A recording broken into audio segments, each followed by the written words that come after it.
everyone, welcome to another episode of Fanfic Variety Podcast, where I read fanfiction and sometimes mess up the opening because I'm very terrible at saying words like a sane person. Today we're going back to Shinji and the Doctor to do the Jet Alone part of the story. Yeah.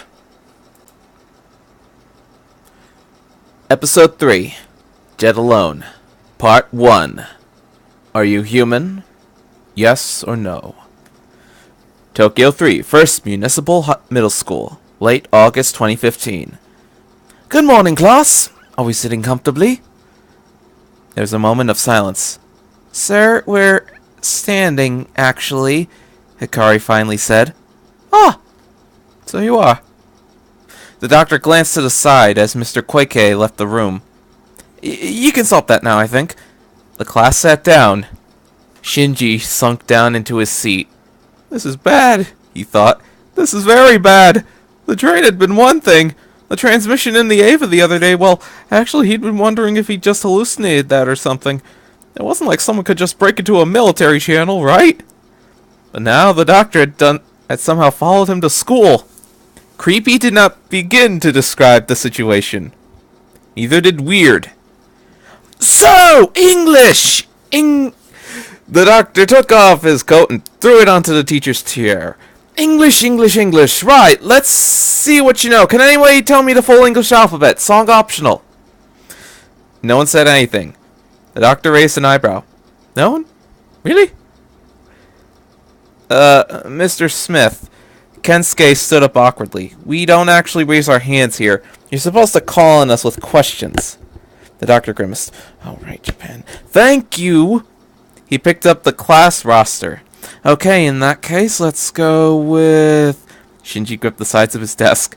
Oh god, he's gonna call on me, he thought. Please don't, please don't, please don't. Miss Ayanami! Shinji glanced over his shoulder. Behind him, Rei Ayanami, the only other Evangelion pilot in the city, silently rose to her feet. Her pale face revealed absolutely no emotion. She was, with the possible exception of the doctor, the strangest person Shinji had ever met. In the months since he'd arrived, he'd only seen her smile twice. One when talking to his father, the other on request. She'd also slapped him that one time, which was okay. He's pretty sure he deserved it, though he wasn't quite sure what for. So, Miss Ayanami, the doctor said, can you tell me the English alphabet? In order? No, Ray said. The doctor nodded. Alright.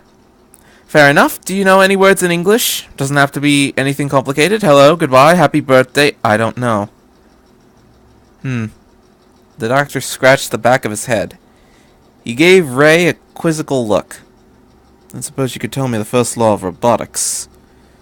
Someone in the class giggled nervously. Ray stared at the doctor. She said nothing. Right, never mind, just wondering. Thank you, Miss Ayanami. You can take your seat again. The doctor turned to the chalkboard. Starting from scratch then, no problem. So, English. Bit of a mess of a language, all things considered. But that's what you get when you leave Norse and Saxon and Celtic to stew on a little island for a few hundred years. And French, of course. You can thank old King William for that one. Bit of a hard man to like, Willie. Your standard feudal overlord type. Had something of... well, let's call it a weight problem. Dead shot with a longbow, though. Have to give him that. Cut. That was awesome! Kensuke declared. Jeez, are you kidding me? Toji snorted. I couldn't even... Oh, there's a typo. I couldn't even tell what that skinny idiot was talking about half the time. You just need to develop a proper respect for history. Shinji walked with his friends down the school corridor for lunch. He had friends now. Still getting used to that idea. And that's another thing that bugs me. Toji opened the door to the stairwell. What the hell does he think he's doing, teaching history in an English class? Did he even say if any of that crap was going to be on the test? Shh, Kensuke pointed up. Shinji looked. The doctor was standing on the staircase, a floor above them. He looked down directly at Shinji. Shinji avoided his gaze. The doctor raised an eyebrow as if to say, "Really?" Then turned and walked up the stairs towards the roof. "Crap, do you think he hurt me?" Toji whispered. "I think they heard you in Okinawa," Kensuke said. Shinji swallowed. "I mustn't run away," he thought. Something had to be said. "Hey, guys," he asked. Say I went missing or something today. You tell Masato if that happened, right?" Toji stared at him. "Huh?" "Well, yeah, duh," Kensuke said, as if it was the most natural request in the world. "How long do you need before we report in? 2 hours? 3? Just call her if you don't see me in class after lunch, alright?" "Sure." "Okay," Toji said, still staring at Shinji. "Thanks, it's probably nothing. There's just something I need to take care of." Shinji took a deep breath and started to climb up the stairs after the doctor. The first thing Shinji heard when he stepped out onto the roof was a familiar buzzing sound. The doctor stood by the edge of the rooftop, pointing that screwdriver thingy towards the ground, specifically at Rei, who was sitting and reading a book by herself on a bench by the playground. The doctor brought the device up and stared at the clear plastic bit. "What?" he said. "What?" Shinji wasn't sure if the doctor's sudden interest in the girl made him feel less or more disturbed. I'm sorry, but you know that looks kind of weird, right?" The doctor shrugged and pocketed the screwdriver. "She's not an android," he said, in case you were wondering. "Was that an option?" "Of course it is.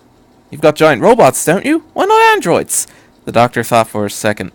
"Well, gynoid. She would have been a gynoid technically, not an android because she's a she. Well, not that gender isn't optional when it comes to most mechanical species. Mind you, they do seem to have fun with it. Once visited a planet where they'd invented 64 genders. Would have had more too, but they wound up having to cap it there. Something about issues with backwards compatibility. Look," Shinji finally broke in. "What are you doing here?" "Oh, teaching," the doctor said airily. Wasn't obvious in class?" "Why? Told you I'm stuck here for the time being. Ride's out of order. Not to mention I just threw most of the power I'd collected to you during the attack last week. You're welcome, by the way. So I've got to start all over again. Need something to keep myself from getting bored in the meantime, so the job ad figured, sure, why not?" "And you're actually a teacher?" asked Shinji, "with like references and security clearance and everything?" "Sure, why not? See for yourself." The doctor tossed Shinji a faded leather wallet. Shinji opened it and looked inside. There was a piece of paper glued to the inner pocket. "It's blank," he said. "It is?" The doctor looked surprised. He grinned. "Oh, now that's interesting. That is first-class interesting. Last fellow I had that problem with, well, let's just say he made a bit of a name for himself." Shinji shook his head. He held out the wallet. "Look," he said. "I'm sorry I didn't say before. Thank you for your help. On the train and with everything. But I don't need... there's a lot going on right now, and I... Keep going," the doctor said encouragingly. "Take it slow." Why does this have to be so difficult for him? Shinji took a deep breath and said, "I just don't need to be followed around by some sort of kind lunatic." "Kind lunatic?" "I like that. I should put that on my business card. Well, if I had a business card." He scratched the back of his head thoughtfully. "I'm in Japan. I should get business cards." "But do you see what I'm saying?" Shinji pleaded. "Look, really, it's all right." The doctor held up his hands. "I promise I won't say a word to you outside of class if you don't want me to. Or to Miss Ayanami if you prefer. Scout's honor." Shinji relaxed a little. "That said, though, just so you know, my door's always open. If you ever need someone to talk to, well, just consider me a resource you have access to. An advisor, if you like." Shinji narrowed his eyes. "An advisor on what?" "Well, all sorts of things, really." The doctor brushed a spare bit of lint off his coat sleeve. I'm a fair cook, halfway decent plumber, was an internationally ranked ballroom dancer at one point. So to let that lapse, mind you. But what I'm really good at, well, among other things, 'cause I'm me, is questions. Great, big, stinking, unanswered questions. Just like the ones you're surrounded with. Like, what? Like who exactly you're fighting, for one thing. The doctor looked at Shinji. And for another, just what exactly it is you're piloting. Shinji looked away. He had a point. They haven't told you anything, have they? Not anything worth a damn, anyway. But you have been wondering, haven't you? Of course I have! Shinji heard the indignant tone in his own voice and tried to regain his composure. He was technically speaking to a teacher, after all. I mean, it's hard to think about that sort of thing when you're just trying to survive, that's all. It's not like they're just going to tell me everything. Oh, you'd be surprised, the doctor said. Now, whether or not you can trust what they say, that's another matter. I can help you sort it all out. Or not. It's up to you. The truth can be painful to know sometimes, but if I were the one being expected to risk my life on a regular basis, being expected to kill, I'd at least want to know why. Shinji stared off into the distance. Besides, the doctor added, while I'm at it, I might be able to give you a few pointers on my other little specialty. What's that? Saving planets, mostly. Shinji sighed and gave in. While the doctor was obviously insane, he at least didn't seem to be the axe murderer kind of crazy. Or worse. So, is it Dr. Smith, then? He asked. Nah. The doctor waved his hand dismissively. Still just the doctor. John Smith's just what I use on forums. Though I will say, it's a bit of a laugh when those automated marketing systems call up and ask if the is around. The school's clock struck the half hour. The lunch period was nearly over. I'd better go. I should probably stop my friends from calling the police or something. Right, I won't keep you. Shinji turned to leave. Excuse me. The doctor raised a finger. Though, one last thing. Piece of advice. Do yourself a favor. No matter what you do, keep your eyes open. Even if you're running away. Even if what you see hurts or it doesn't make sense. Because you might just figure it out someday. Look for the things other people don't notice. The things they take for granted. Or don't talk about. Or don't think of. And whatever you do, don't let anyone tell you what to think. Including you? The doctor smiled. Especially me. Unless your life depends on it. Which, to be honest, does happen on a fairly frequent basis. But don't let me hold you up. Off you go, then. Shinji shook his head and walked away. He supposed that made about as much sense as anything else did in his life.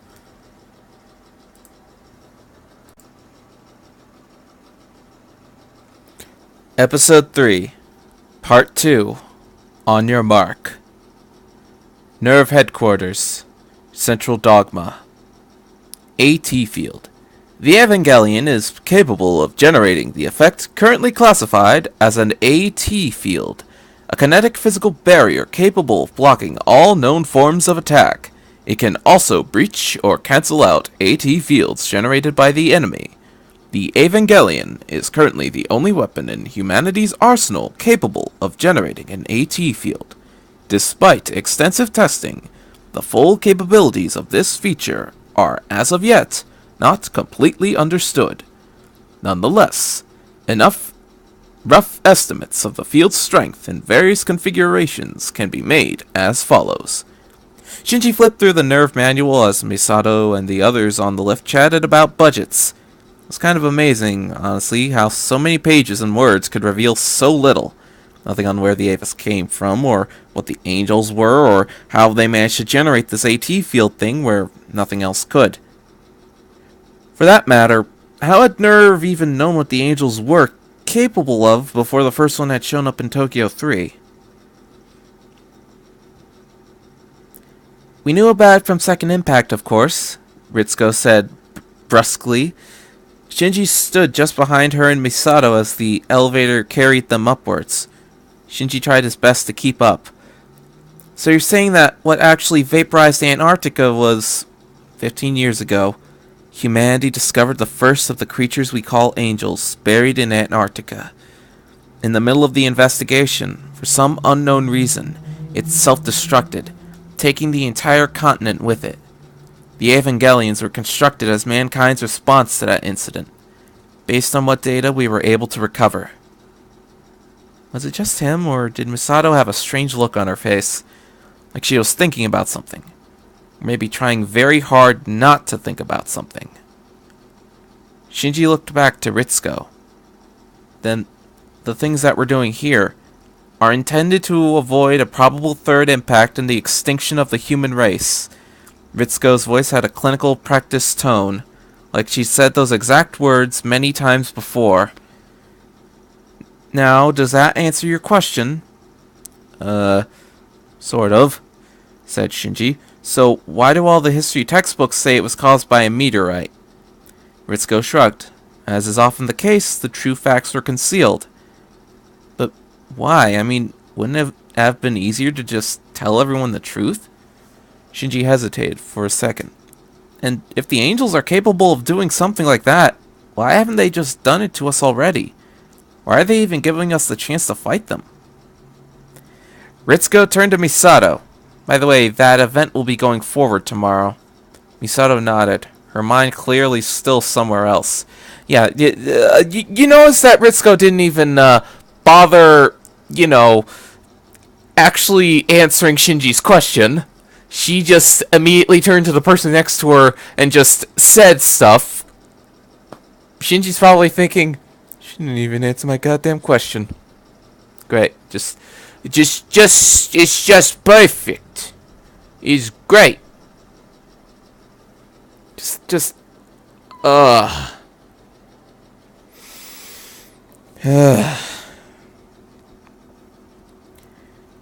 Next scene, above Old Tokyo, the next day. It's called Jet Alone. Shinji sat in the back cabin of the aircraft, bewildered. One moment he'd been in school, the next he'd been rushed out of class by 5 nerve agents, driven to an airfield, loaded onto a huge jet with his Ava, which he hadn't even known they could do. He never realized they even made planes that large. And now Misato was showing him a photo of a blocky-looking robot that wouldn't have looked out of place in a cheap 40-year-old science fiction movie. It's an experimental weapons platform developed by Japan Heavy Chemical Industries. Misato tugged on the thumb of her glove. She was wearing an odd getup that resembled some kind of spacesuit. 30 minutes ago, it went out of control during testing and is no longer responding to radio control. To make matters worse, its onboard nuclear reactor is overheating. Nuclear reactor? Shinji asked, dumbstruck. Aren't those illegal? Misato waved off the question. The company got special dispensation from the government. We're looking at a possible meltdown within the next 15 minutes. We need to stop it and shut it down before it gets too close to a populated area. Lieutenant? Ma'am? Lieutenant Hyuga said from the cockpit. You're to insert Ava Unit 1 nearby the target. Then ascend to the safe zone and await further orders. Yes, ma'am. She turned to Shinji. Don't worry about the drop. The Type G equipment will take care of everything automatically. Just don't panic and you'll be fine. We have about 5 minutes once we're on the ground. Deploy your AT field and catch up to the target. Yes, ma'am, Shinji said. Do you want me to, try to leg sweep it or something? We can't risk damaging the reactor. You're to drop off a secondary asset. Then just do your best to slow it down. A secondary asset? That'd be me. She picked up the suit's helmet and slung it under her arm. There's a hatch on the target's back. I have the passwords necessary to get inside and completely wipe its programming. The reactor should automatically scram itself afterwards. That's crazy! She shrugged. We don't have any other options. Don't worry about the radiation. Worst case scenario, the AT field will protect you from anything. I'm not worried about me. What about you? Misato grinned. There was a strange gleam in her eye that reminded Shinji of the doctor. It can't be helped. I have to do what I can. Otherwise, I'll regret it forever. Shinji stared at her, his mouth open. He couldn't think of a single thing to say. She put the helmet on and sealed it. So what's the first thing you do when we're on the ground? Shinji swallowed. Deploy the AT field. She smiled at him through the faceplate. Good man. Old Tokyo. Something was wrong. That was Shinji's first thought. The jolt when the Eva hit the ground wasn't as big as he'd expected. He could see the target in the distance, lumbering through the mud flats and ruined buildings. He nervously glanced down at the Eva's right hand. Misato. I'm fine. She stood up on the Eva's palm, holding onto its thumb for support. Go! Gripping Misato as gently as he could, Shinji pushed Unit 1 into a sprint. The Eva dashed forward and immediately started to gain ground. Something was wrong, he thought. Something felt wrong, though he couldn't put his finger on what. Not that he'd expected dumping a friend into a walking death trap to feel right, of course, but he flicked a switch on his control grip. One of the Eva's secondary cameras zoomed in on the fast-approaching target as it strode through a half-eroded parking garage. Wait, was it just him, or did the concrete seem to somehow shift out of the foot's way before it even landed? On his left, he saw a faded, half-collapsed old billboard extolling the virtues of the new PlayStation 2. He reached out with the Eva's free hand as he passed by and ripped it off its rusted moorings. Shinji, said Misato, what are you doing? We need to stick to the plan! I just want to see something, Shinji mumbled. He skidded the Eva to a halt and threw the sign at the hulking metal figure in front of him. What are you doing? Misato exploded. You idiot! You'll damage! The billboard flew through the air, straight at the robot's back, and bounced off a glowing yellow symbol that suddenly appeared in midair right in front of it. There was a stunned pause.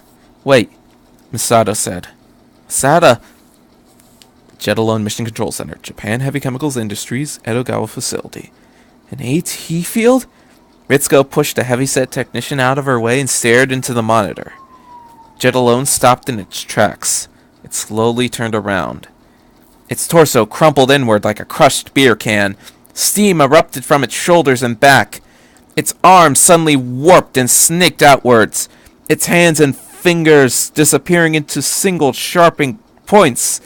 The center of its chest caved in to form a hole, reaching deep into the thing's body, and just below its head, a pointed symbol that looked like the skull of a bird shaped itself out of the metal. Throughout the half-collapsed control room, alarms screamed and gauges went red. Ritsuko stared at the video feed, her eyes wide. Oh God! Mr. Tokita, chief executive of the Jet Alone project, hugged his stomach, his face pale. It's an angel! How could it be an angel? Supercritical state reached. One of the technicians shouted, Reactor temperatures at 300% of operational limit and rising! Shinji backed away from Jet Alone as the air around the robot started to glow blue. Ritsuko said, Shit, that was all she had time for. The eyes of the metal skull flashed. A massive burst of fire leapt out from the thing's heart and consumed the Eva in an instant.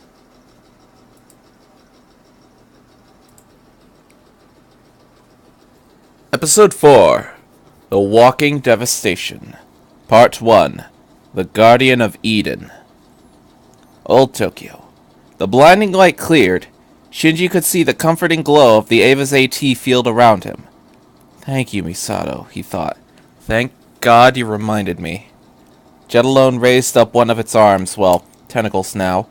Shinji leapt back.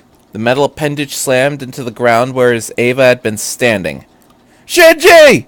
Misato yelled out over the radio.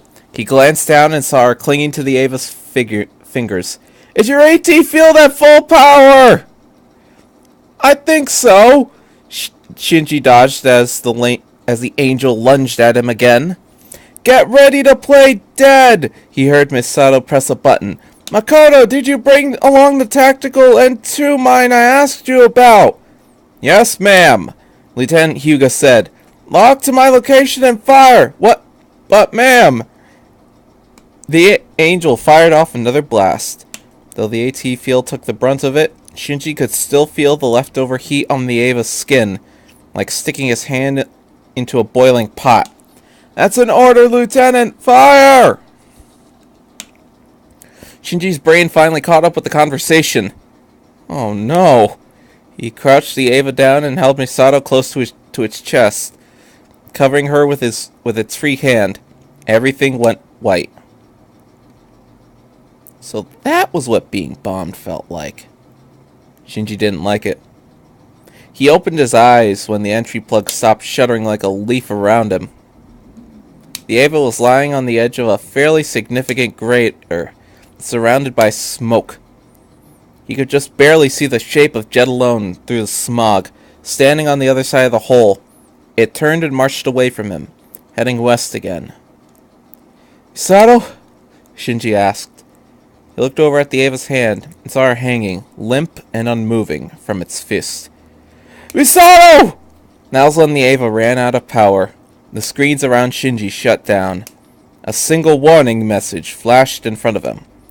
Exterior radiation above safe levels. Entry plug eject disabled. Shinji sat in the darkness. He covered his face in his hands. Of course, he said. Yeah, that's what happens when you're holding someone in a giant fist, kid. If you're one wrong move and crush, they're dead. Ah, nice, delicious water.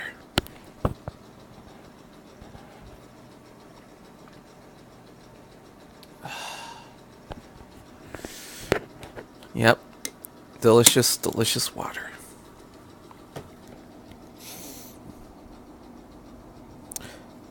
Nervecom Medical Center, underneath Tokyo 3, the next day. Meanwhile, thousands of miles away. Shinji woke up with a start. He was in the same place he'd been all night, curled up on one of the chairs in the waiting room outside the observation ward, still dressed in his plug suit. He'd asked the nurses to wake him up when there was any news about Misato. He supposed they'd forgotten. He guessed it was morning now, at least the artificial sunlight inside the geofront had come on. He could hear the voices coming further down the hall. Okay, 3-2. He could hear voices coming from further down the hall. He got up and padded around the corner. He was surprised to see a large crowd of people gathered around the ward doors, all nerve staff. He saw Lieutenants Hyuga and Ibuki towards the center of the pack, their backs turned towards him. With the exception of a few hushed whispers, no one spoke. The doors opened. Ritsuko and Misato walked out. Misato looked a little pale, but otherwise seemed fine. She stood up as straight as a ramrod, her teeth clenched, her eyes cold. The clump of people immediately separated for them, then followed as they strode down the hall. Shinji tried to say something as they passed, but it didn't really come out. He instead fell in among the crowd. How do you feel? He heard Ritsuko ask. Pissed off, Misato snapped. What's the situation? Shinji's Oh boy, here's some alliteration. Shinji's shoulders sagged. She's still mad at me for disobeying her orders, he thought. It was obvious. Oh no! Not good, Ritsuko said. Come on, I'll brief you. There's a conference room on the next floor. They walked into what looked to Shinji like a large classroom, complete with rows of desks set on risers and a large screen in place of a chalkboard. He quietly found a place in the back. That's where you belong, Shinji. Sit in the back. No one likes you, Shinji. No one likes you.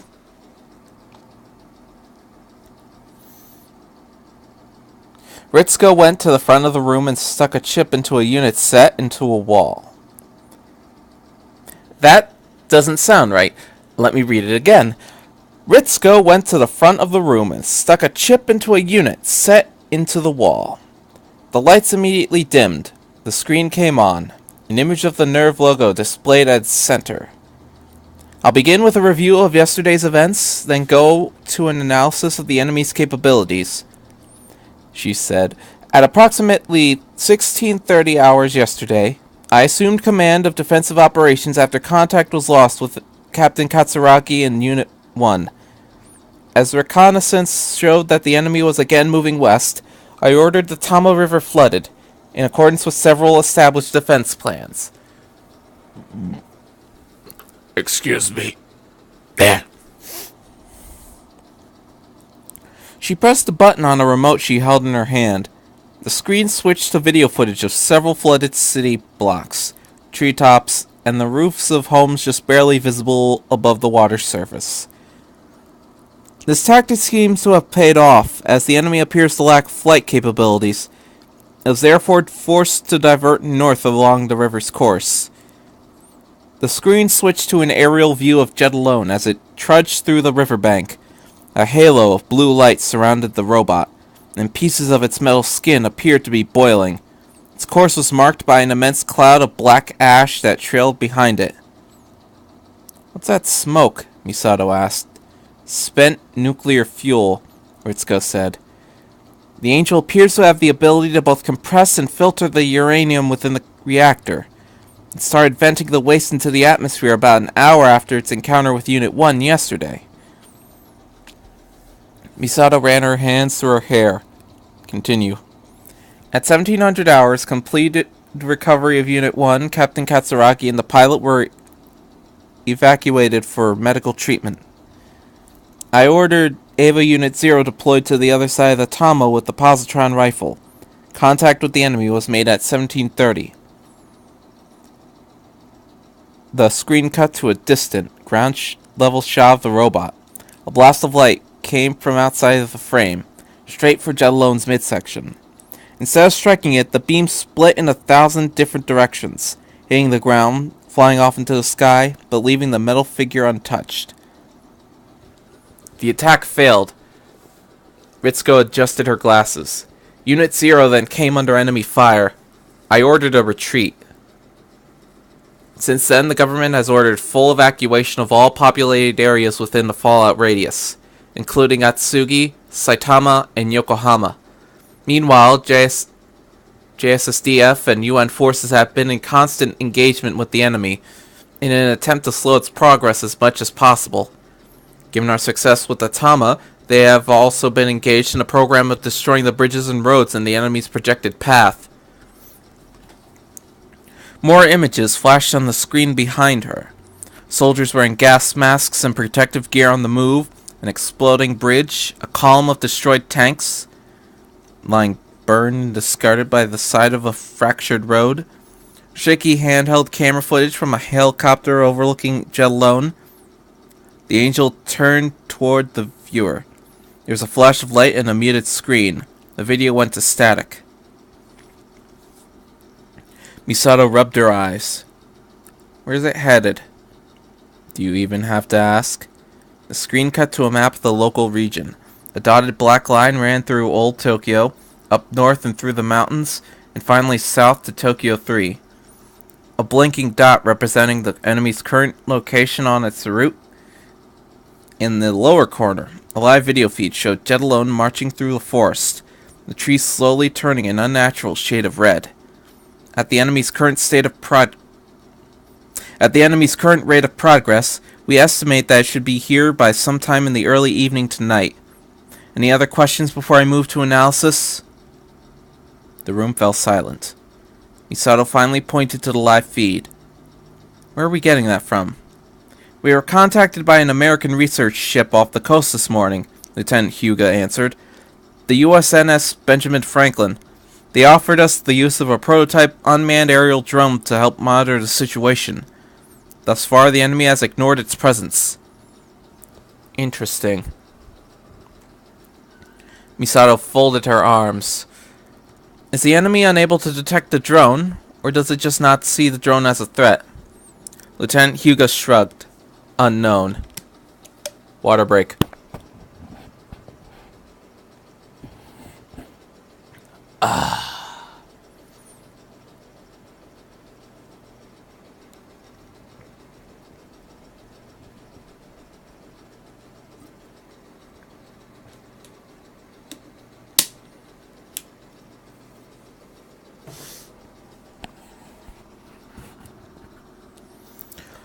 Ritsuko coughed. Moving on.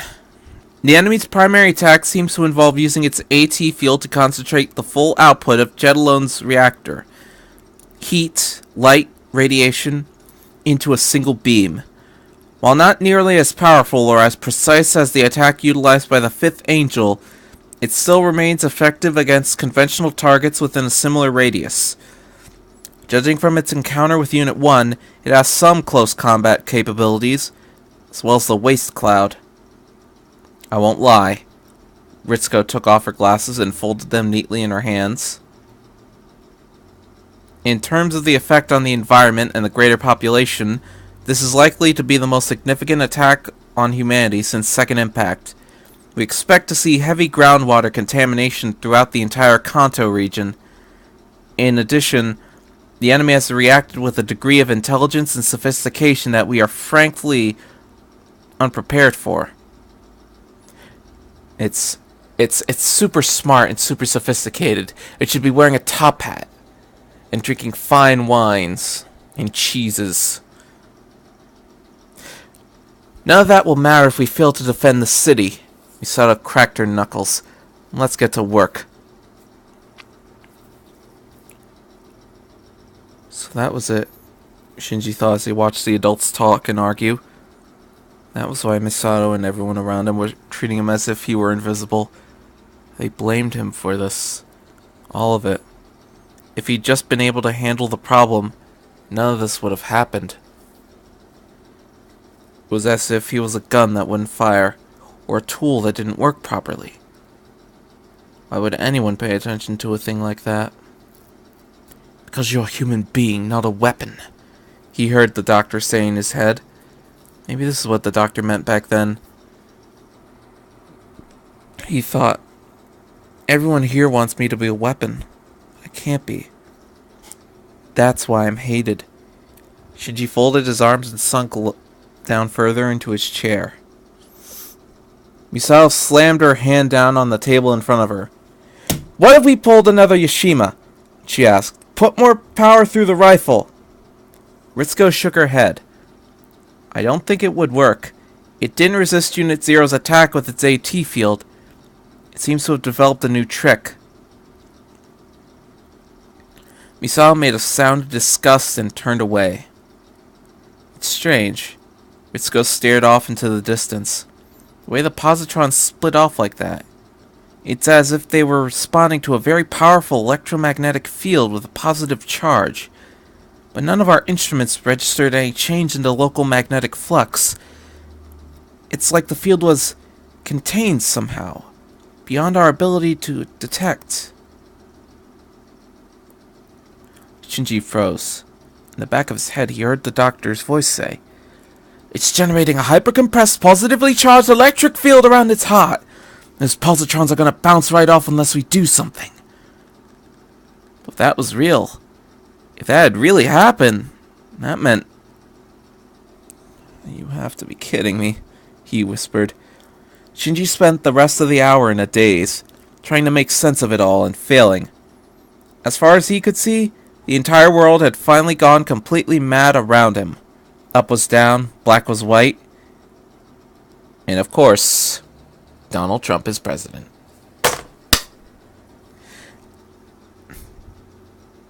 And he would never be able to understand any of it. Not in 1,000 years. You and me both. But through it all, there was one single, inescapable fact that he found he couldn't ignore. For the first time since he had come to Tokyo 3, perhaps for the first time in his entire life, there was something he could actually do to help. Slowly, Shinji stood up and walked to the front of the room. No one seemed to notice. He pulled Ritsuko's presentation chip out of the receptacle. The plug suit didn't have any pockets, so he wrapped his hand around it. Palm sweating, he headed for the door. Shinji? Lieutenant Hyuga asked. Shinji stiffened. Where are you going? You know that you need to be ready to deploy as soon as the captain has orders. Shinji swallowed. I'll be on my cell phone. I'll be here as soon as you need me. I promise. The lieutenant glanced back at the debate behind them. All right. Where are you going? I need to go to school, Shinji said and fled the room. Tokyo 3, First Municipal Middle School. Shinji burst into the classroom and collapsed against the frame of the door, hyperventilating, having run the entire way from the subway. In retrospect, not the best idea ever. Ah, Mr. Ikari, the doctor said cheerfully from in front of the blackboard, which currently held a sketch of the British flag, a star map, a brief description of something called the Magna Carta, and a fairly good caricature of the Beatles. Ah, glad you could join us. Take a seat. I'll just assume your homework got eaten by a giant monster, shall I? Shinji looked at the doctor. Can we talk? A walking nuclear reactor? The doctor said, aghast. Whose idea was that? They were sitting on the roof of the school. Shinji's laptop playing the briefing in front of them. The chip hadn't actually fit into the computer's reader. Fortunately, the doctor had managed to break up a converter from a few bits of wire and an old set of headphones he had on him. Shinji hadn't known you could even do something like that. Some company called Japan Heavy Chemicals, Shinji said. He froze the video and pointed to the picture of Jet Alone being shot with the positron cannon. It's doing that hyper-compressed field thing you told me about. Can you do what you did back then again? Can't. Shinji. Can't. The doctor pulled his hair back with both hands. Told you. I put all the rift energy I had collected into that attack. There's no way I'll be able to build up enough charge by the time it gets here. I see.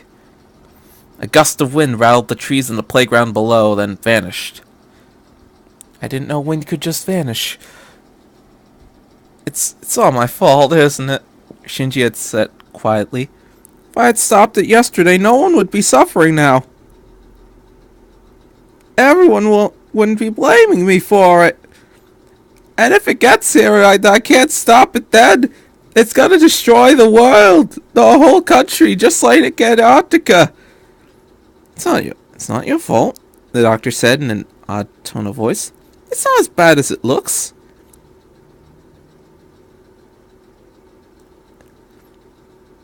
It's worse. Shinji looked at him. How? How could it be worse? The doctor stared straight upwards into the sky, his eyes wide.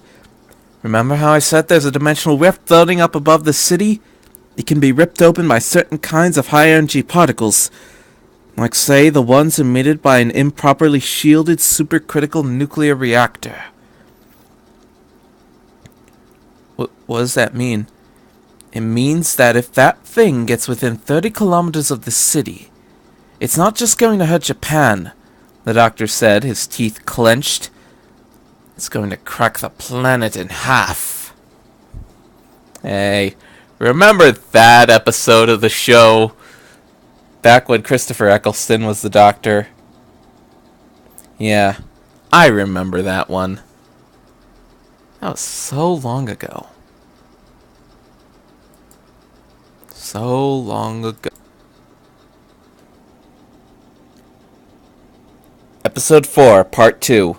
The sound of a thunder that roared out a warning. Tokyo 3, First Municipal Middle School. The doctor leapt to his feet and paced across the rooftop. Come on, think, gotta think! You've gotta tell them! Shinji jumped up, his hands shaking. They're planning to wait until it gets to the city! They won't do anything until it's too late! No. The doctor shook his hand. I don't trust them yet. Even if I did, they wouldn't believe me. Big organization like that, they'd have to think it was their idea somehow. They'd need it to come from the inside. But, shh! The doctor suddenly held up a hand. Do you hear that? Shinji closed his mouth. Back on his laptop, Ritsuko's presentation had reached the point where it cut to static, after the camera on the helicopter had been destroyed. The doctor dashed back to the computer's side. There's another audio stream, he explained as he held the screwdriver up to the chip. It's been deleted, but if I can reconstitute the memory fragments, we might... This be the sixth angel, then? Ritsuko's voice asked through the laptop's speakers. No, another voice said. Shinji stiffened. It was his father. From the enemy's physical profile, I suspect that we're dealing with Shamshel again. The fiery sword that turned in all directions, eh? Vice Commander Fuyutsuki's voice. Ritsuko must have briefed them with the same presentation before Misato woke up. Shinji thought. It was the only explanation. Regardless, I believe I mentioned to the committee the dangers of allowing an active fission reactor to be built in Japan. Ritsuko's voice trembled slightly, especially after the incident on the train earlier this month.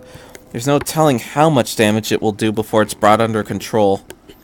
Have those old fools in the JSSDF tried to use a full N2 mine assault yet? Fuyutsuki asked. No, Ritsuko sighed. Sanity's prevailed, at least for the moment. Even they recognize that this would just spread the fallout at this point. Her voice cut out. The doctor dropped the chip. That's all I can recover. They said N2 mine. What's that? What's an N2 mine? It stands for non-nuclear, I think. Shinji tried his best to remember his history classes.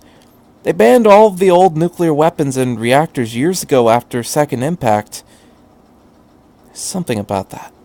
Something there. The doctor rubbed his chin. Why would you do that? I mean, on one hand, nasty things share humanity, but on the other hand, why wouldn't you use them against enemies that are mostly organic? And why ban reactors too, unless... He slapped his head. Of course! Fission!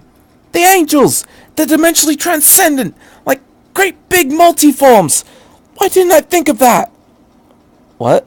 Shinji asked, entirely lost. The angels! They must come from outside normal space-time! The doctor waved his hands around in a vague ball shape. They naturally exist in higher dimensions than the usual four we inhabit, so in order to manifest on our level of reality, they have to build themselves forms here out of existing matter. That's where fission comes in. Splits atoms apart, you see. All those spare quarks and neutrons and hadrons running around. Everything's a growing angel needs to make its own body. Or steal someone else's. That's what happened on the train.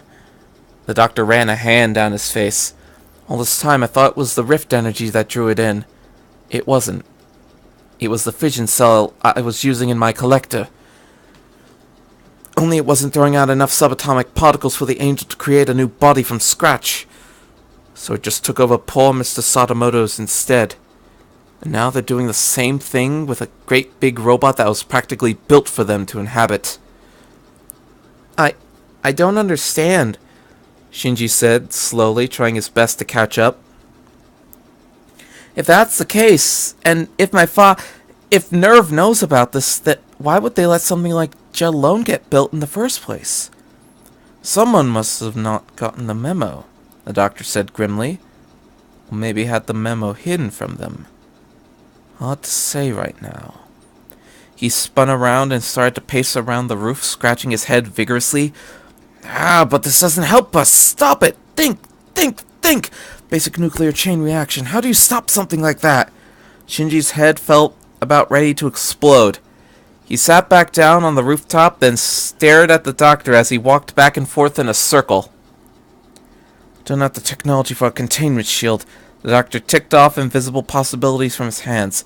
Can teleport it away like the Cyber King. Oh! We could drown it in seawater! That's too far inland. We'd never be able to transport enough in. We could disable the mechanical bits with an electromagnetic pulse! No, it has to be protected against that, and even if it weren't, if it can telekinetically compress its own fuel, there's no reason it couldn't be able to create an implosion and set itself off like a bomb. So whatever we do is not only going to have to survive the angel itself, but a full-on nuclear explosion whenever it decides to throw in the towel. What could do that? I don't... What could do that? Shinji asked, dazed. I don't know, some big collection of exotic material.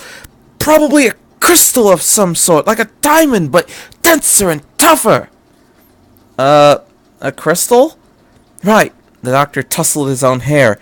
And have to be big, huge, like solid block the size of Millennium Stadium huge. Doctor? Shinji stood up.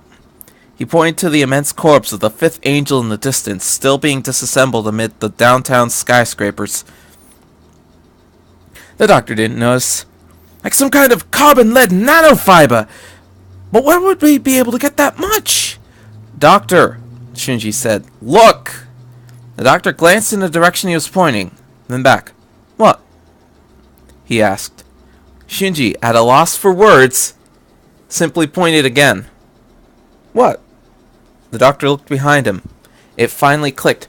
Oh! Oh! Oh! The next thing Shinji knew, the doctor was back at the laptop. His fingers ran over the keyboard, faster than Shinji could see. Japan Heavy Chemicals, Japan Heavy Chemicals. He muttered. Resources, production plants, come on, come on. There! He slapped the ground. Shinji startled, then jumped back. Biochemical plant in Kofu, which is just down the road from... He traced the line across the screen. Uenohara, town in a big valley, 31 km north of the city. The doctor sat back from the computer, looking slightly stunned. It could work. It could actually work. What could? Shinji asked helplessly. Shinji? The doctor stood back up on his feet, a somber expression on his face. I'm going to have to ask you to be brave.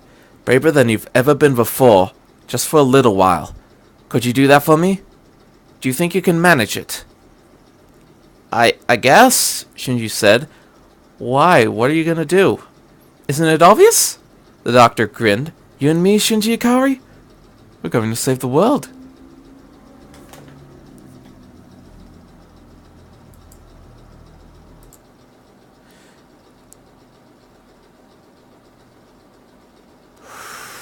Shinji stood just outside the door to the command deck. What the doctor had asked him to do hadn't sounded so bad at first, but now that he was here, well... He took a deep breath and stepped out onto the floor. He saw Misato standing by Lieutenant Ibuki's station, surrounded by a gaggle of subordinates and technicians. He quietly moved to the outskirts of the crowd. Misato, he asked. Captain Katsuragi. She didn't hear him. No one did over the throng of conversation in the room. They didn't have time for this. There was only one thing he could think of to do. He shut his eyes and yelled at the top of his lungs, Misato! What, Shinji? Misato said, exasperated. Shinji opened his eyes. She was looking at him now, clearly annoyed, as was everyone on the bridge, actually. He felt the blood rush to his head. Oh God, he couldn't do this. He was going to hell for this. But the doctor had said that everything depended on him. But what if, he said as clearly as he could manage, we trapped the angel in the angel. Oh God, he was blowing it. He just really tried to remember what the doctor had told him to say. I mean the big crystal thing, up above. What if we used that to cage Jet alone? Isao stared at him. Her eyes narrowed. She turned her head. Hey, Ritsuko. What? Ritsuko said from the other side of the room. She sounded exhausted. It's not a bad idea, using the fifth angel as a container. Why wouldn't it work? Oh, the dismantling problem. Alright.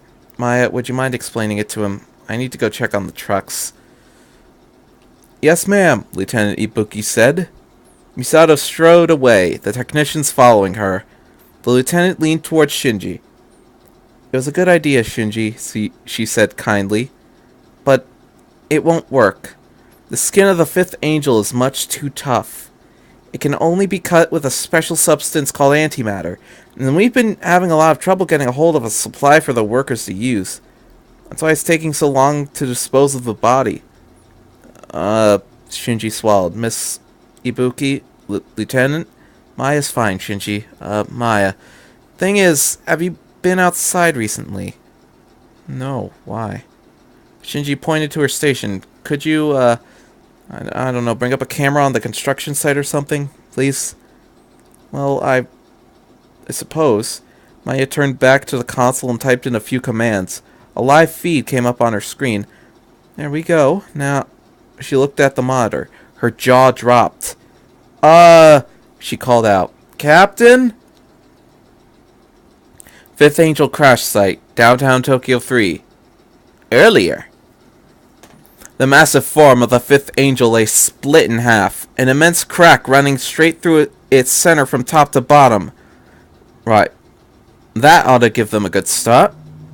The doctor tossed his screwdriver into the passenger seat of the blue Renault Alpine he borrowed out of the Nerve parking lot. It was in rough shape compared to the other cars that had been there, but he liked the color. As he shifted it into gear and sped off, he picked up Shinji's cell phone and dialed a number from memory. Hello? He said into the phone. Is this Dr. Akira Tamura, Chief of Operations at the Japan Heavy Chemicals Biochemical Production Facility in Kofu? Brilliant. I'm with Nerve Health and Safety, Special Materials Procurement Division. We've got a rush job we need delivered in 2 hours' time. Top priority. He waited until the sputtering at the other end of the line was complete. Yes, I know that I'm going outside of normal channels, but listen to me. Right now, a weapon created by your corporation is on its way to attack the city. Millions of innocent lives are at risk, and the only thing that can stop your company's name and all its good work from being dragged down in shame and disgrace is your actions. Right here, right now. Forget the executives, forget your managers, everyone and everything you care about. Everything you will care about. It's all in your hands, Dr. Tamura. Everything depends on the decision you make in this moment. Now get a pen. You'll want to write this next bit down. Nerve Headquarters, Central Dogma. I have no explanation, Dr. Akagi, the site manager said. We can only conclude we cut a load-bearing structure somehow. I see. Thank you for your time. Ritsuko hung up the phone. She stared at it for a moment. That is absurdly convenient. Could it work? Misato stood a few feet behind her, arms crossed. Could we actually use it? The heavy lift division should technically be capable of moving the two pieces. Ritsuko stared at the ceiling, lost in thought. The material is fairly light for its volume. It had to float after all. And if we use the positron rifle, we should be able to make a cavity large enough to fit the target. Tactically, though, I don't see how we could possibly force the angel to hold still long enough to trap it inside.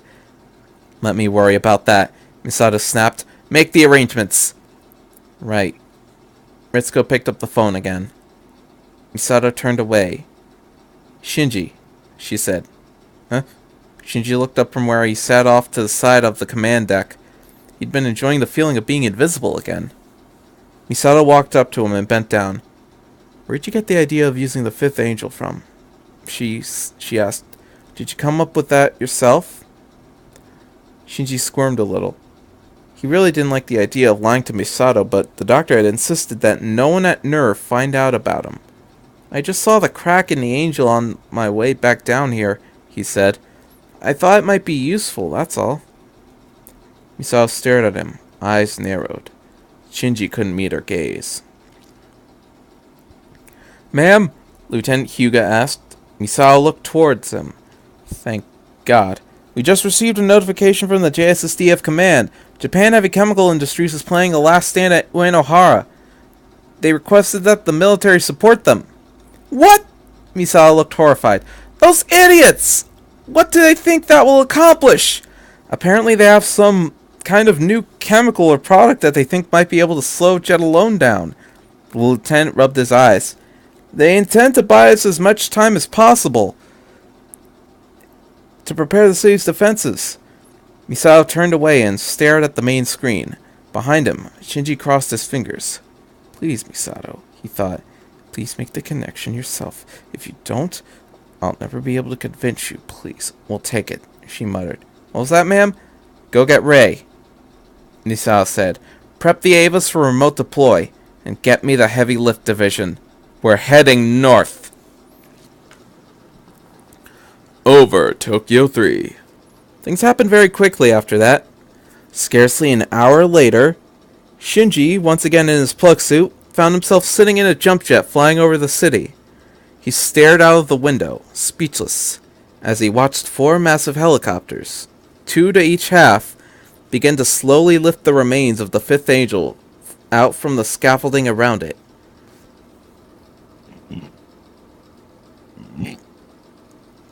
Excuse me. Here's the plan, Misato said. Shinji turned back to the cabin. It was fairly cramped. He and Rei were crammed next to each other on the same seat, while Misato stood in front of them, one arm roped around a handrail for support. In addition to what Japan Heavy Chemicals is trying, we've modified several of our generator trucks to produce an electromagnetic pulse effect. With luck, they'll disable the Angel long enough for the Heavy Lift Division to get the crystal around it. The Ables will only be used in a support capacity for this operation. You are to stay in camouflage and attempt to neutralize the enemy's AT field remotely.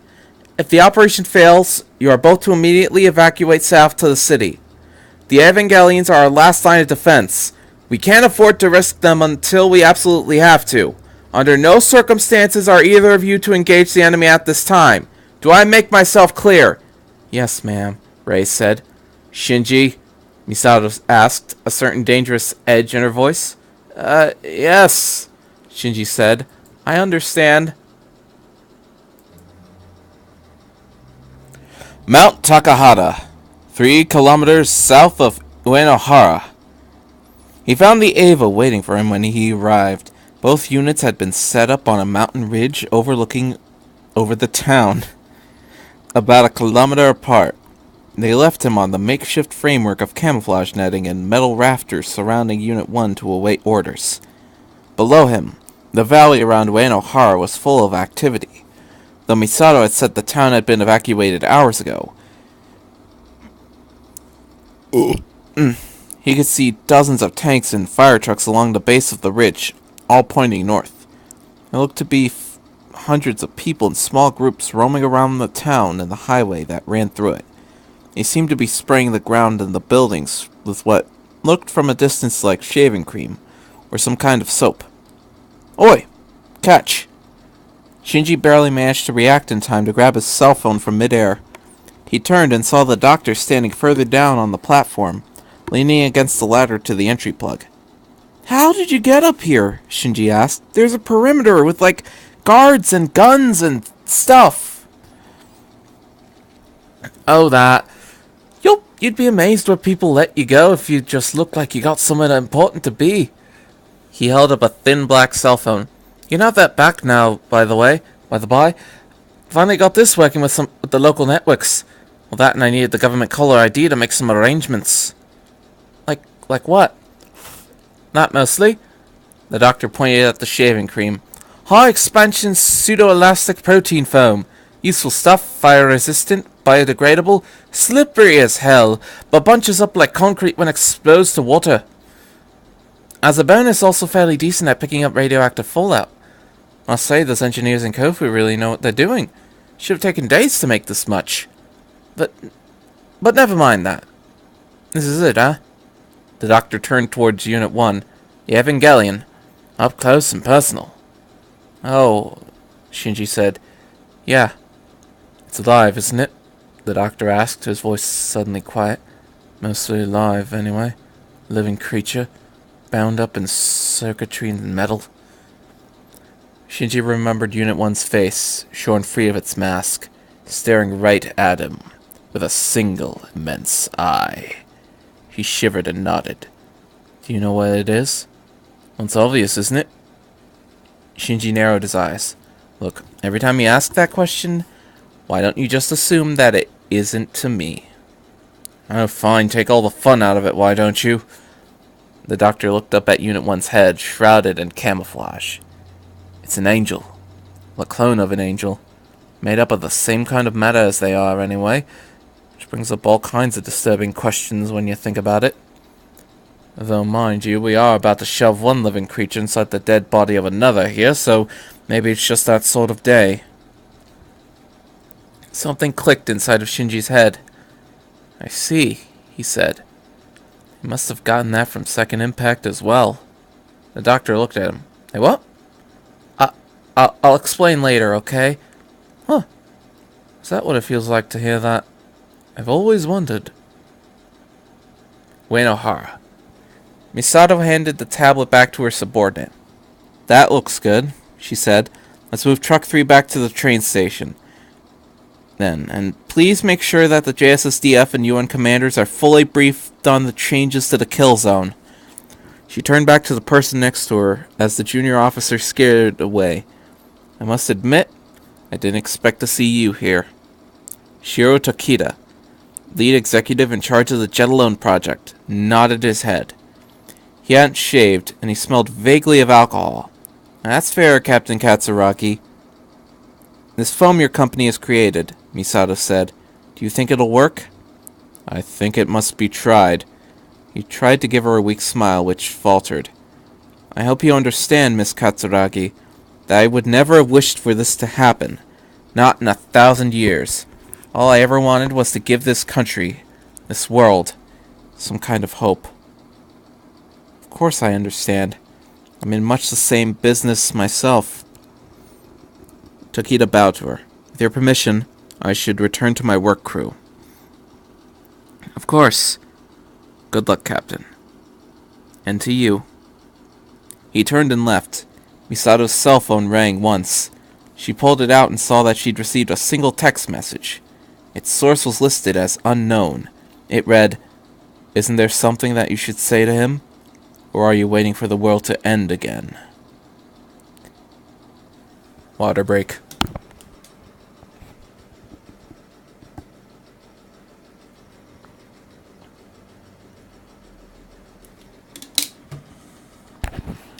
Mount Takahata.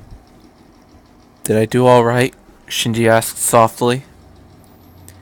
Getting them to bring the crystal here and everything, I mean, the way that you asked?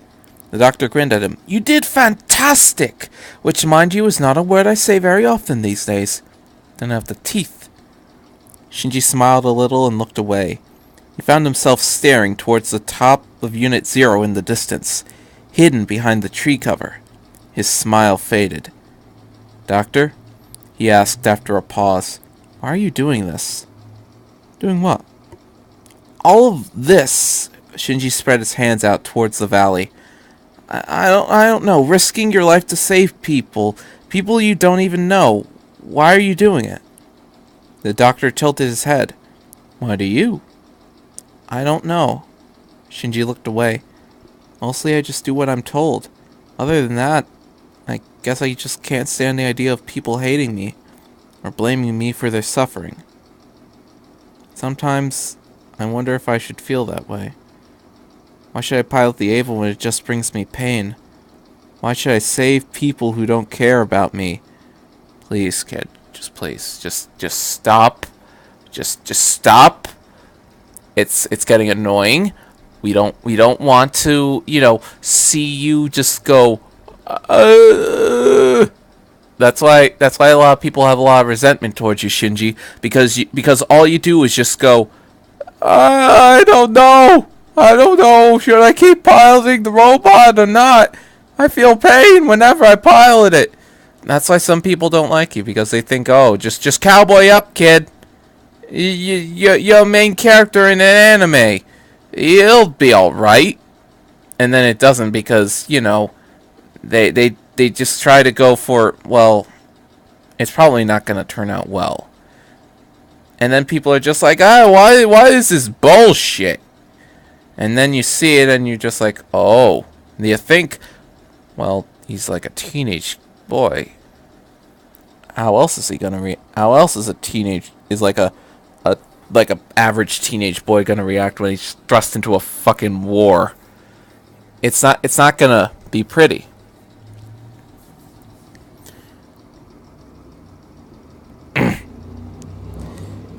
Tell you what. The doctor pointed. Wait. The doctor didn't say anything. Does that make any sense? Does it make me a bad person asking a question like that? Tell you what. The doctor pointed towards the valley. Why don't you ask them? Shinji looked down. Ooh, the soldiers? You haven't noticed? Look closer. A whole lot of uniforms down there. The doctor leaned forward onto the safety railing. They're from Japan Heavy Chemicals. Every single one a volunteer. I didn't have a thing to do with it, by the way.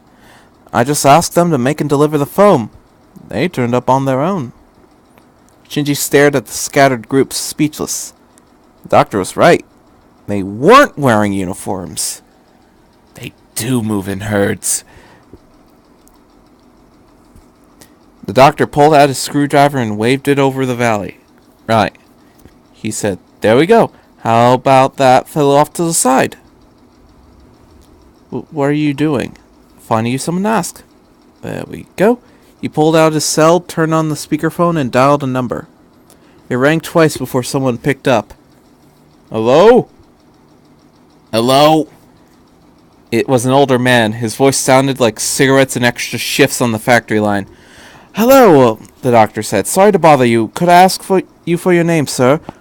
Nobuhide Suzuki, the man asked. Who is this? Mr. Suzuki, I'm standing here with one of the Evangelion pilots. If you don't mind, there's something he wants to ask you.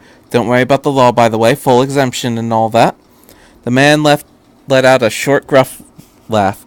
As if I'd care about something like that at a time like this. Go ahead. The doctor held out the phone to Shinji. Shinji gave him a panicked look. Go on, then, the doctor whispered. Don't be shy. Shinji took the phone and swallowed. He said, sorry to bother you. I was just wondering. Why are you doing this? Why are you risking your life for people who don't even know your name? He heard Mr. Suzuki scratch his throat. That's a tough one, I guess. I haven't really thought about that much. It's not like I have a family like the others. My wife died last February and all. I guess if I had to put it into words, this is the first time in a while that's really felt like my life has had some kind of meaning. It's like somewhere out there in that city you come from, there's someone who'd be the age of my son and daughter. They're still alive, and maybe they have children of their own, and they're happy. And as long as they're happy or close enough, I can be content. As long as I could do something to protect that. It doesn't really matter what happens to me. Does that make any sense? Excuse me. Shinji opened his mouth, then closed it. Anyway, does that answer your question, son? Mr. Suzuki asked. I think that it does, Mr. Suzuki. Thank you. The doctor took the phone back from Shinji. You take care of yourself down there. I'll see you on the ground.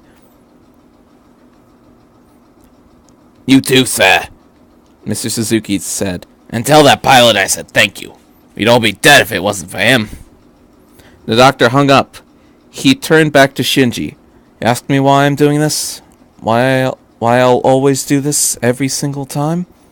He said, that's why. Because once you see what people are capable of, plain, ordinary, stupid, brilliant people, once you see past that to who they really are, to their potential, the doctor smiled. Well, how could I not save them? How could I deny the universe people like that? Shinji blinked a few times and looked away. Down at the bottom of the ridge, he saw a group of nerve vehicles heading up the road towards them. He cleared his throat. Someone's coming. Right, I should probably go. I've still got to suit up myself. The doctor scratched the back of his head. He does a lot of that in this story. Haven't you noticed that he scratches the back of his head a lot? Will you be alright up here, though? I think so. Shinji smiled at him. I think I understand. I mustn't run away. What? Oh, no. Who told you that? Who told you that? The doctor sounded horrified. No, always run away. That's the first thing you try, running away without fail. What? Shinji looked at him, shocked. But you're not running away. Yeah, well, not yet, maybe, but I've got longer legs than you do. The doctor mimed jogging. Better turn a speed, you see? Somewhere below, Shinji heard a car door slam. You better... But when he looked up, the doctor was already gone. The doctor jumped down the stairs and sprinted away. Time to get to work, then. He pocketed Martha's cell phone and took out a ball of string, which he started to unwind. Misao stepped onto the scaffolding around the Ava. Were you just talking to someone? She asked. Who was that? Oh, I'm not sure. One of the volunteers, I think. Which was technically true, at least. Misato sighed. God, what do those security guys think they're doing? But anyway, she strode down the platform towards him. We need to talk. There's something I want to say to you. Shinji winced. Here it came. The inevitable response to his performance yesterday, and to his outburst on the command deck earlier. He cast his eyes down at the ground. This is gonna hurt. Misato reached out and hugged him. Thank you for saving my life, she said. She held him for a moment, then pulled away. Shinji looked up at her, amazed. But, he said, I thought you were angry at me. For disobeying orders, again. What? No, of course not. She brushed her hair out of her face.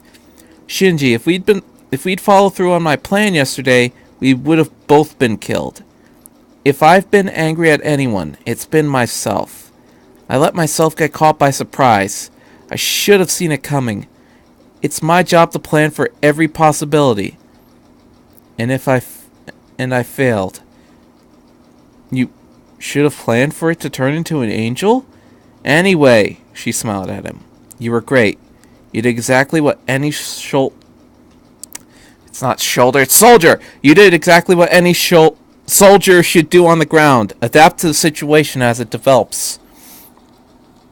She bent down to him, her face suddenly deadly serious. That said, if you ever do anything like that again without telling me what it is you're up to first, I will tear your skull off with my bare hands. I'm not even kidding. Shinji stood up straight. Yes, ma'am! One of the nerve agents standing beside Misato coughed and stepped forward. Excuse me, ma'am. Misato sighed and turned around. What now? Sorry, ma'am. The agent held up his cell phone. I've got JSSDF patrol on the line. They've just found a car with nerve plates on a routine sweep on the other side of the mountains, toward Doshi. They just want to make sure it was one of ours. Towards Doshi? Misato thought for a second. I don't think so. What kind of car?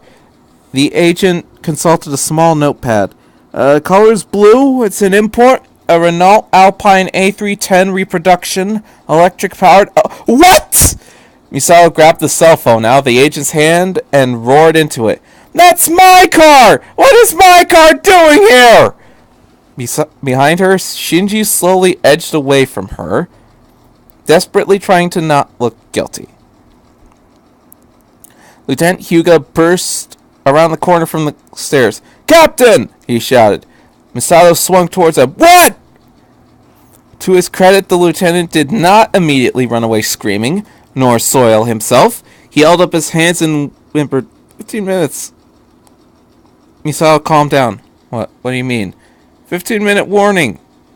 Hyuga adjusted his glasses. We just heard from reconnaissance. It's here.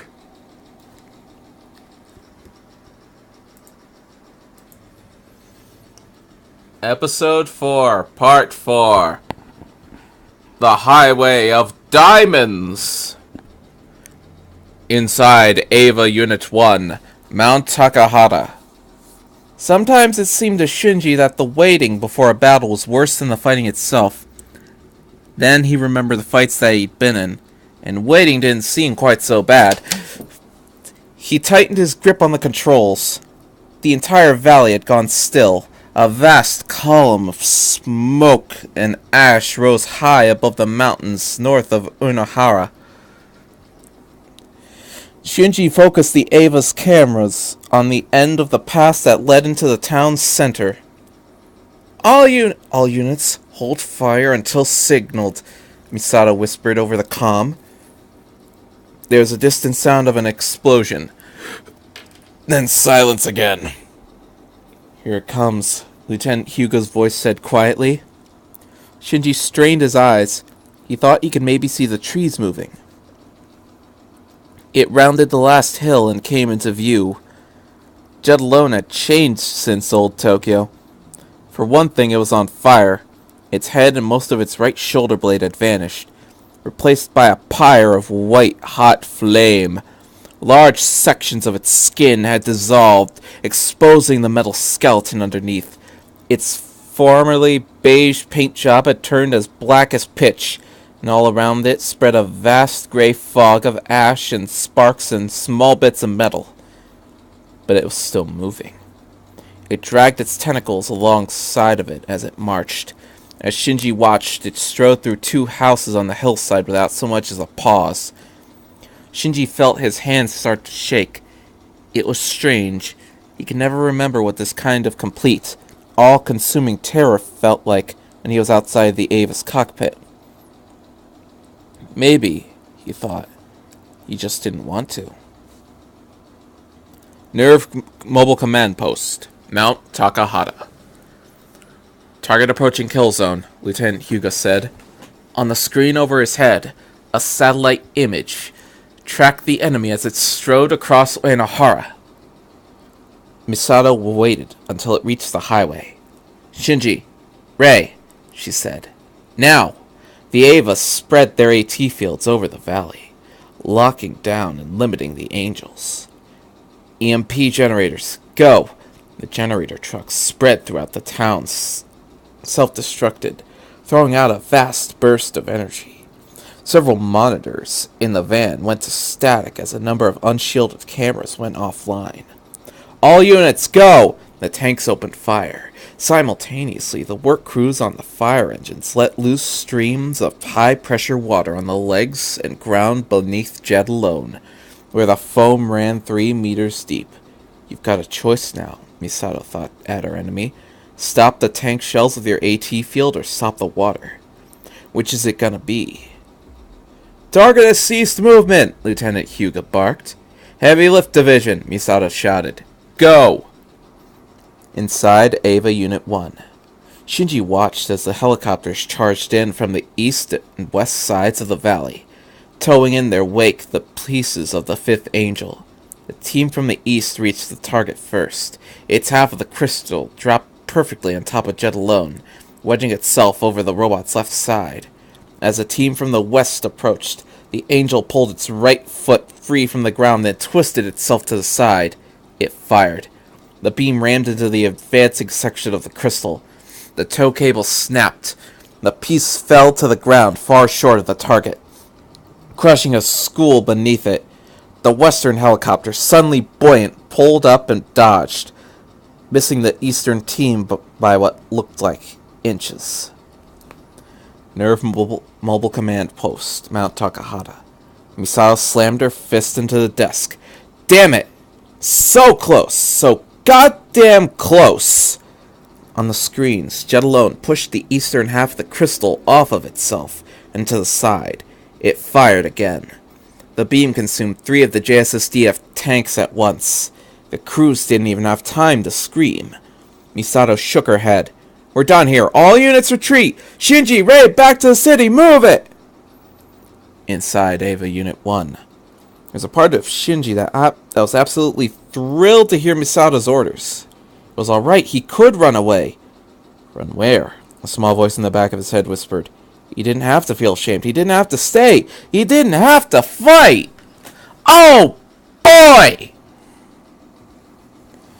Down below in the valley, a fire truck exploded as Jet Alone's beam arced out over the town. He could see figures fleeing through the smoke. They weren't wearing uniforms. Shinji! He heard Misato ask. Shinji, did you hear me? I'm sorry, Misato, Shinji said, his voice cracking. I can't. He ejected the umbilical cord. The Ava tore itself free from the camouflage netting. He ran full tilt down the mountain and into the valley. Nerve Mobile Command Post. Misato stared at the monitor, stunned. Idiot, she said. The side of her mouth twitched. Mount Jinba, 4 kilometers northeast of Uenohara. The doctor stood on the hilltop, screwdriver pointed up to the sky. He glanced behind him just in time to see Unit 1 charge into the town. They never listen. Why don't they ever listen? He frantically tapped the switch faster. Inside Unit 1, Shinji leapt over a group of fire trucks and passed the highway. It was going all right until he landed on the foam and his feet slipped out from under him. The Ava fell to the ground, flat on its back, and slid right into the Angel's feet. He found himself staring up at Jet alone. It bent down towards him. There was a flash of metal. Then one of the tentacles was falling towards him, straight at his head. Except Unit Zero caught it with both hands. Ray kicked out at Jet Alone's midsection. It stumbled backwards, left foot still caught in the foam. Nerve, mobile command post. Ray, Misato shouted. Not you too! I'm sorry, Ray said calmly over the link. I'm under orders from Commander Ikari to protect Unit 1 at all costs. Inside Unit 1. Shinji stumbled to his feet and tackled Jet Alone around its waist. It tried to push him off with its AT field, but he managed to cling on. Something made a noise to his left, inside the entry plug. He glanced over and saw his cell phone hanging in the fluid, somehow still functioning. I don't know how a cell phone can function in LCL. It's still a liquid, and we know what happens to cell phones in liquid. You know what? I don't think this is like a modern day cell phone though. It could probably survive getting dipped in water.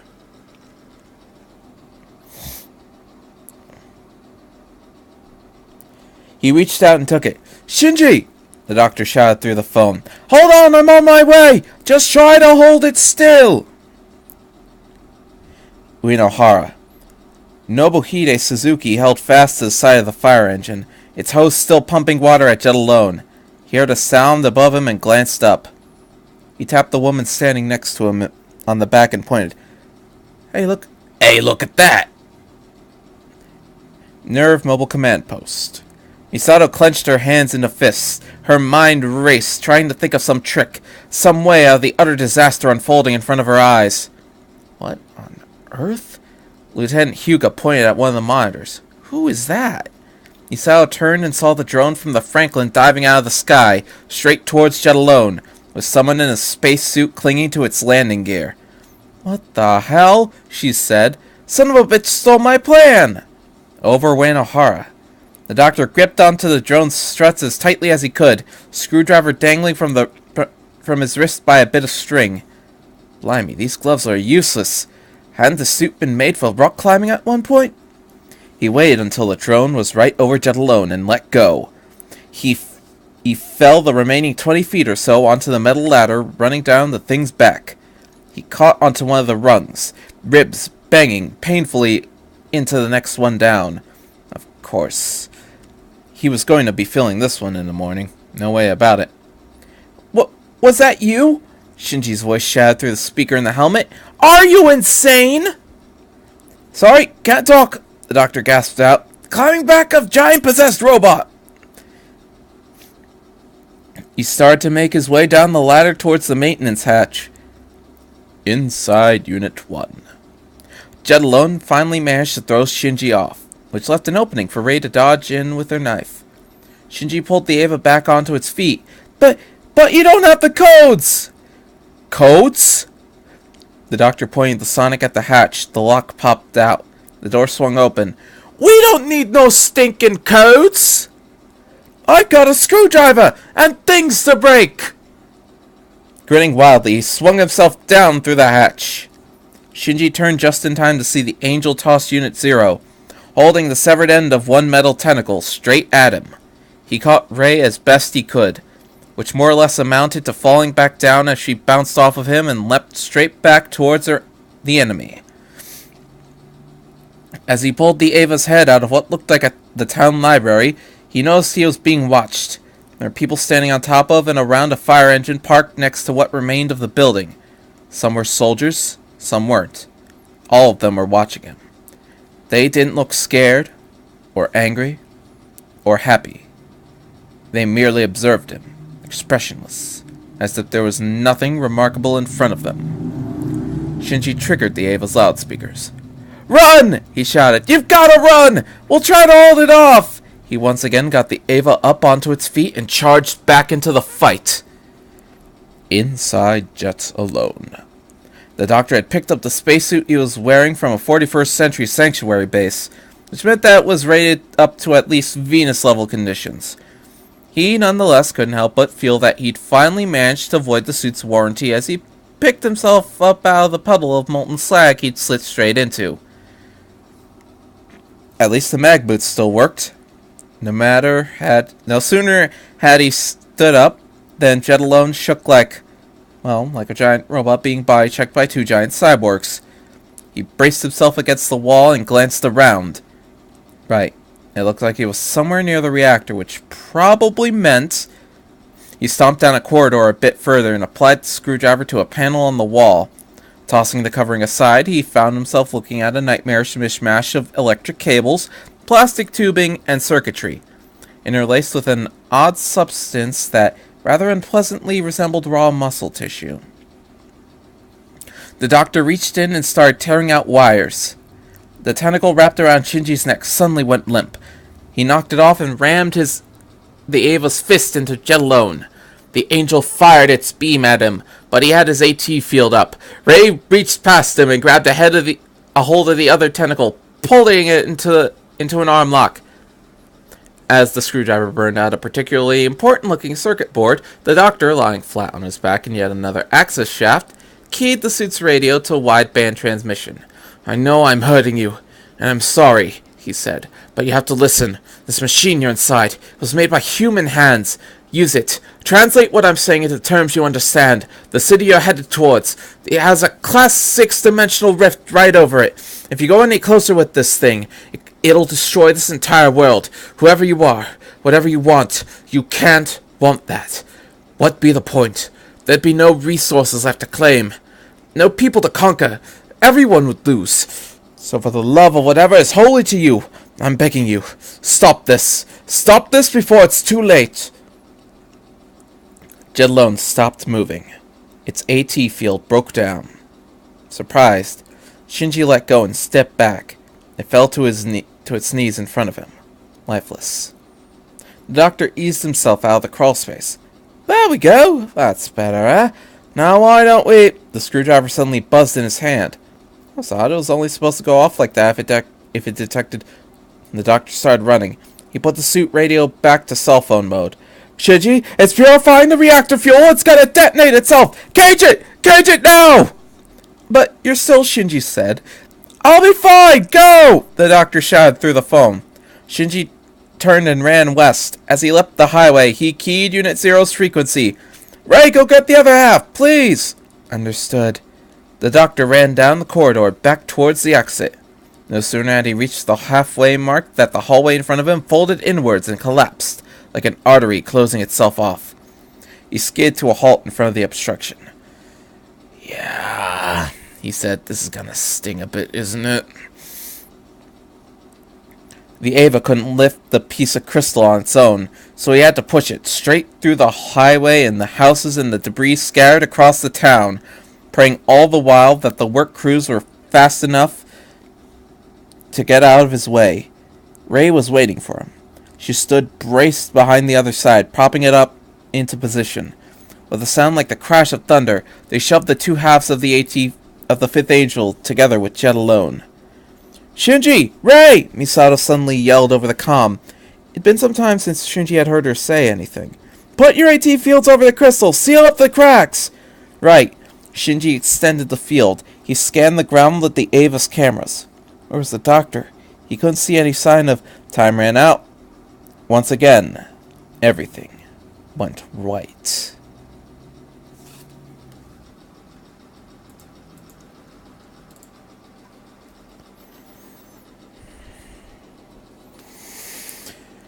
Episode 4, Part 5.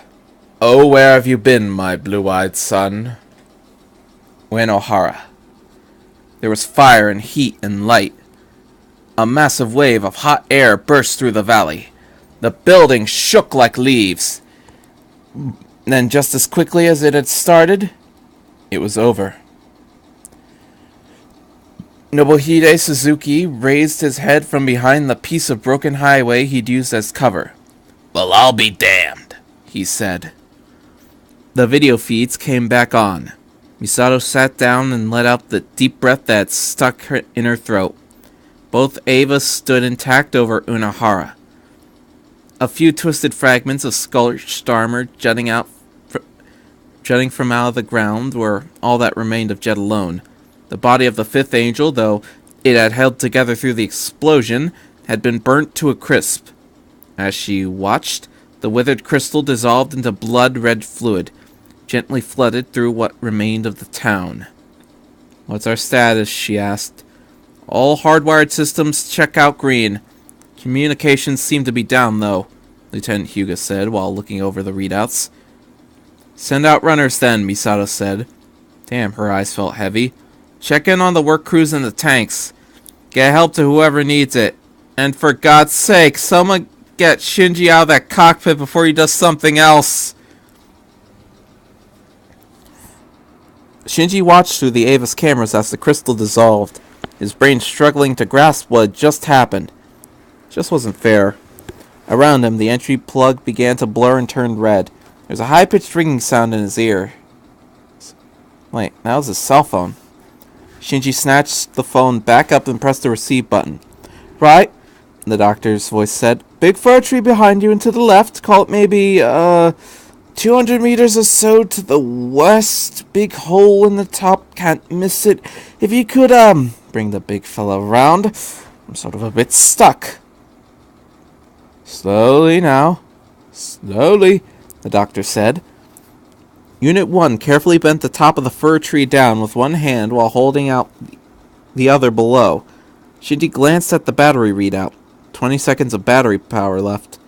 Slowly, just a bit slower. 15 seconds. Out of time, Shinji twisted the Ava's wrist.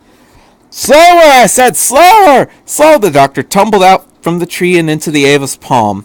He groaned. Shinji lowered him to the ground as the power finally gave out. A familiar warning came up to the entry plug screen.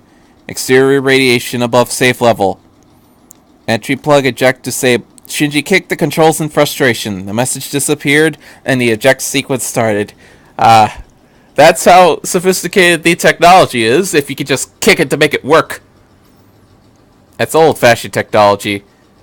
If your TV screen is fucking up, you just smack it, and maybe it'll just show up.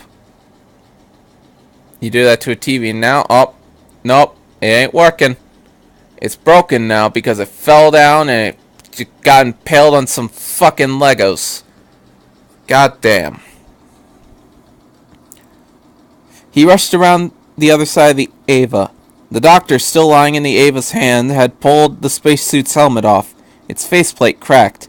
He shot Shinji a look as he turned the corner. "Armor's a bit thick on this thing, don't you think?" he asked. "You'll not ever think about padding for situations like this? Maybe an airbag or two?" Shinji reached out and poked the doctor in the shoulder. It was solid. He sat down and stared at the figure in front of him. The doctor raised an eyebrow. "What? How?" Shinji's brain finally settled on a single phrase. That was an explosion! An actual nuclear bomb explosion! Felt like one, yeah? How are you not dead? How are you still here? Oh, right, thought something like this might happen, so I brought this thing along. The doctor reached behind him and pulled something off the back of the spacesuit, free of what sounded suspiciously like duct tape. He held up an object that looked to Shinji like a very large, very thick circuit board. Its edges glowing with a strange purple energy. Tribe of physical waveform macrokinetic extrapolator. Picked it up the last time I ran into a problem like this. A basic pan-dimensional surfboard.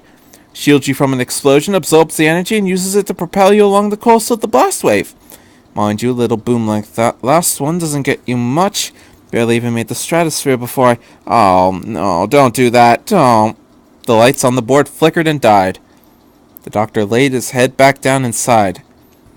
Wonderful, more things to fix. Shinji sat back. He stared up at the blue sky, at the sun shining, at the fir tree missing its needles, at the armor on the Ava's head, only slightly scorched. He started to laugh. Really, actually laugh, for the first time since... he couldn't remember when. What'd I say? The doctor, confused, glanced at his boots. Are my toes sticking out or something? Shinji paused for breath, his chest heaving.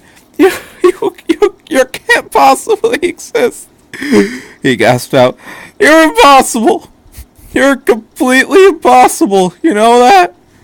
It's not impossible, the doctor objected. Just a little unlikely. Far overhead, a helicopter roared across the valley. The doctor sighed again. Well, guess that's my cue. Groaning, he reluctantly got to his feet, pine needles scattering out of the folds of the spacesuit. Best be moving on before the cleanup really gets started. Yeah. The cleanup. At this point, Misato would probably be... Shinji froze. Oh crap, Misato. Could you give me a ride back to the city? Actually, I don't want to see Misato right away. I kind of like my skull where it is. The doctor shrugged. Suit yourself. And where did I leave that car? Nerve headquarters. Central Dogma. All in all, the committee is less than pleased. Vice Commander Fuyutsuki brushed a bit of lint off the end of his sleeve. Travel was hard on these old uniforms. While the incident has cost Japan Heavy Chemicals dearly, the actions of their employees has given the company the opportunity to save more face than the old men would have liked. I was left with the impression that they were rather more prepared to take advantage of a small-scale embarrassment, as was originally planned. Forgive the pun, but we're going to be dealing with the fallout from this for quite some time. There are too many questions still unresolved. What's going to happen to Japan Heavy Chemicals? How the Angel managed to overcome Akagi's safeguards? Not to mention, what is it that you want to do about this doctor fellow? Nothing yet. Gendo Ikari folded his hands. I want to see what he does next, Smithers. Smithers? When we find him, we will have to torture him for information. Really, sir? Yes. That is what we do. Because we're shady government organizations. That's what we all do. Right. Tokyo 3. Only 5 minutes? The doctor asked. Are you serious? The battery life is that short? They walked through the winding alleyways and side streets of the old section of the city, having left Misato's car in a parking lot several blocks behind. The doctor had donned his long brown coat again. He carried the spacesuit over one shoulder and the extrapolator thing under his arm, while Shinji carried his helmet. It's 10 to 15 minutes with the extended battery packs, Shinji said, but they're pretty awkward to move around with. So, you can only operate for 15 minutes at a time. Well, that's what the umbilical cords are for. Inside the city, there's a station every few blocks. Super advanced, giant battle cyborgs that have to be plugged in. The doctor raised an eyebrow. Well, that's a bit rubbish, don't you think? Shinji shrugged a bit defensively. Wasn't my idea. Never said it was. They came to an alleyway that looked the same as all the others they'd been through, except for an odd-looking wooden box set up against the wall next to a dumpster. Well, this is me. The doctor scratched the back of his head. Long as you're here, suppose you might as well come in for a spell. I'll put the kettle on. He snapped his fingers. The door to the box clicked open. Shinji stared at him. You live inside of a box? Yep. Isn't it sort of cramped? Is it? Maybe a bit. The doctor shrugged. You get used to it. He walked into the box, leaving the door ajar behind him. Shinji eyed the box. It looked barely large enough to hold the doctor, let alone him. Well, it wasn't like this was the weirdest thing he'd seen today. He supposed he could just hand the helmet to the doctor through the doorway or something. You coming? The doctor called from inside. Yeah. Shinji went to the door and stopped short. He stood in the threshold, looking inside, his entire world turning upside down all over again. What?